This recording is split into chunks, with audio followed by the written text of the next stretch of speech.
ભાવનગરના હાદાનગર વિસ્તારમાં નશાખોર ટોળાએ આતંક મચાવ્યો અને 9 જેટલા લોકો પર કર્યો હુમલો. ભાવનગરના હાદાનગર શિવશક્તિ સોસાયટીમાં નશો કરીને ગાળો બોલતા અસામાજિક તત્વોને અટકાવવા જતા 20 થી 25 જણાના ટોળાએ પાઇપ, ધોકા અને તીક્ષ્ણ હથિયારો વડે હુમલો કર્યો હતો. આ હિંસક ઘટનામાં મહિલાઓ સહિત કુલ 9 જેટલાને ઈજાઓ પહોંચી છે, જેમને સારવાર અર્થે હોસ્પિટલ ખસેડવામાં આવ્યા છે. ભોગ બનનારના જણાવ્યા મુજબ અનિલ નરસિંહભાઈ કડિયા અને વિશાલ નરસિંહભાઈ કડિયા સહિતના શખ્સોએ આતંક મચાવ્યો હતો, જે મામલે હવે પોલીસ ફરિયાદ નોંધાવવાની તજવીજ હાથ ધરવામાં આવી છે. બોરતળાવ પોલીસ સ્ટેશનના વિસ્તારમાં આ પ્રકારના બનાવો વારંવાર બનતા હોય છે, ત્યારે આ દાદાગીરી અને મારામારી કરતા તત્વો પર પોલીસ લગામ ક્યારે કસશે તેવો પ્રશ્ન વિસ્તારમાં ઉઠી રહ્યો છે. કે તમારું નામ? રાઠોડ મહાવીર ગણપતભાઈ. કઈ જગ્યા રહ્યો ભાઈ? હાદાનગર શિવશક્તિ 2. શું બનાવજો? નાસીને આ લોકો ગાળું બોલીને જતા હતા દારૂ પીને. મારા ભાઈને અમે કીધું ભાઈ તું અહીંયા ગાળું બોલમાં, તો અમને મા બેન અમુક ગાળું દેવા મળે એમ જેમ આવે એમ બોલવા મળે કે તારી માને આમ બાંધવું છે કે એમ કરીને.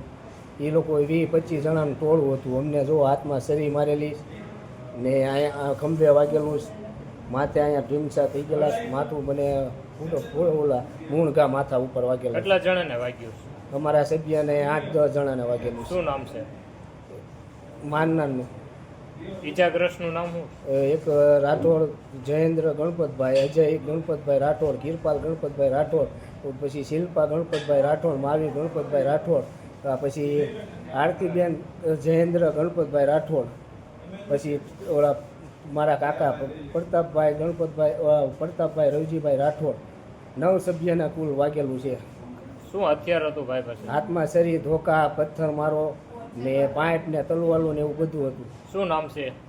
અનિલ નરસિંહભાઈ કડિયા, વિશાલ નરસિંહભાઈ કડિયા ને નરસિંહભાઈ કડિયા ને આવારા તત્વો 25 જણા હતા. એ દારૂ ને એનો ધંધો કરે છે, ગંજેરી છે. એ બધાને મા બેન અમુક ગાળું દે ને આ એ લોકોનું જાપ જમી ગયું છે. એ લોકોનું ટોળું છે, એકતા છે.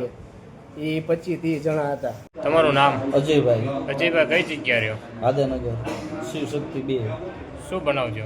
એ બધા ગાંજો ને દારૂ પીધેલા હતા ને ગાળું બોલતા હતા. તો અમે કીધું ભાઈ ગાળું બોલો ના. એ લોકો અહીં બધા મારવા મળ્યા.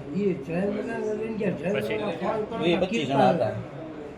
તલવારું, ધારિયા ને પેપ ને બધું લઈને ને ઈંટડાના પાણાના ઘા એ લોકો અમારા ઘર ઉપર કર્યા.